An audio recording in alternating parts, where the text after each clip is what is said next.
పేదలకు వరాలు గత ప్రభుత్వ విధానాలపై విచారణలు ఎన్నికల దిశగా అడుగులు వేసేందుకు కీలక నిర్ణయాలు తీసుకుంది ముఖ్యమంత్రి రేవంత్ రెడ్డి కేబినెట్.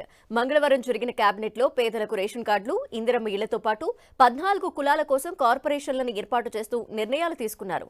అన్నింటికీ మించి కాళేశ్వరంతో పాటు పవర్ ప్రాజెక్టుల నిర్మాణంపై విచారణకు ఆదేశించింది మంత్రివర్గం.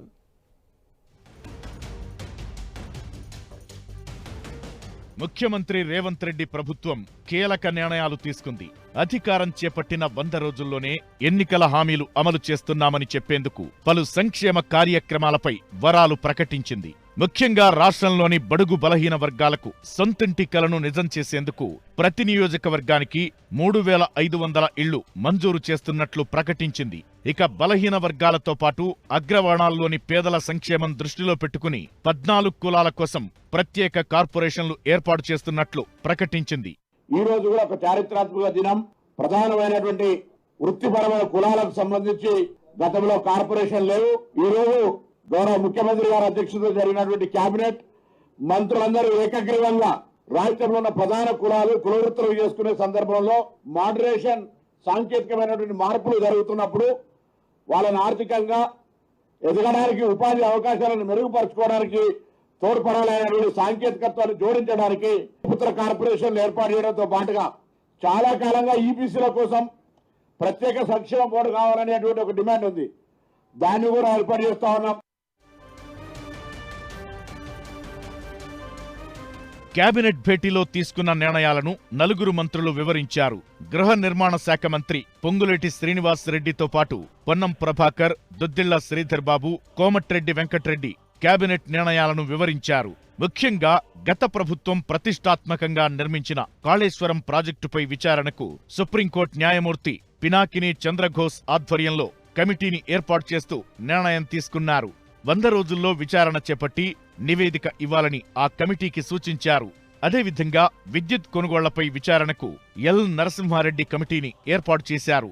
Farmer SC judge, former Lokpal of India, అదే రకంగా ఫార్మర్ సీజే ఆఫ్ ఏపీ, వీరిని అంటే సుప్రీంకోర్టు జడ్జి గారు వీరిని దీనికి విచారణ కమిటీకి చైర్మన్ గా వీరిని ఏర్పాటు చేసుకోవడం జరిగింది.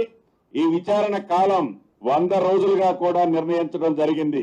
ఈ 100 రోజుల్లోపు ఏదైతే అవినీతి జరిగిందో, ఏదైతే అక్రమంగా దోచుకున్న సొమ్ముందో, ఏదైతే ఈ ప్రాజెక్టులో జరిగిన విచారణని 100 రోజుల్లో చేసే కార్యక్రమం కూడా చేపట్టడం జరిగింది. మరికొద్ది రోజుల్లో పార్లమెంటు ఎన్నికల షెడ్యూల్ ప్రకటన వెలువడనున్న నేపథ్యంలో జరిగిన కేబినెట్ భేటీ ఎంతో ప్రాధాన్యం సంతరించుకుంది.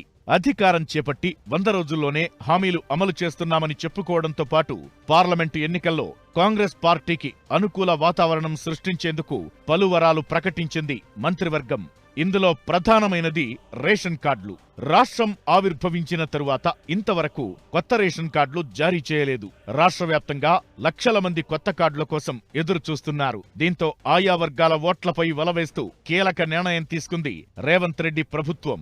మరోవైపు డ్వాక్రా మహిళల కోసం ప్రత్యేక నిర్ణయాలు తీసుకుంది. మహిళా సాధికారత కోసం 15 అంశాలతో ప్రత్యేక కార్యక్రమం చేపట్టనుంది. ఎప్పుడు ప్రభుత్వం తెల్ల కార్డులు ఇస్తుందో అని వేలాది మంది అర్హులైన బహు పేదవారు తెల్ల కార్డుల కోసం ఎదురు చూస్తున్నవారు తెల్ల కార్డులు ఇచ్చే అంశాన్ని కూడా కేబినెట్ లో ఆమోదించుకున్నాం.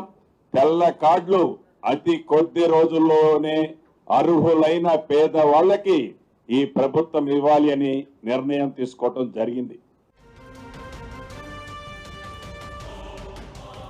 ఇలా కేబినెట్లో బడుగులపై వరాలు ప్రకటించిన ప్రభుత్వం వచ్చే ఎన్నికల్లో టార్గెట్ 14 పై కన్నేసింది. తెలంగాణలోని 17 పార్లమెంటు నియోజకవర్గాలకు 14 గెలుచుకోవడం సీఎం రేవంత్ రెడ్డి ప్రభుత్వానికి ప్రతిష్టాత్మకంగా మారింది. ఇందుకోసం గ్యారంటీ పథకాలతో పాటు ఇతర సంక్షేమ కార్యక్రమాలతో భారీ స్కెచ్ వేస్తోంది.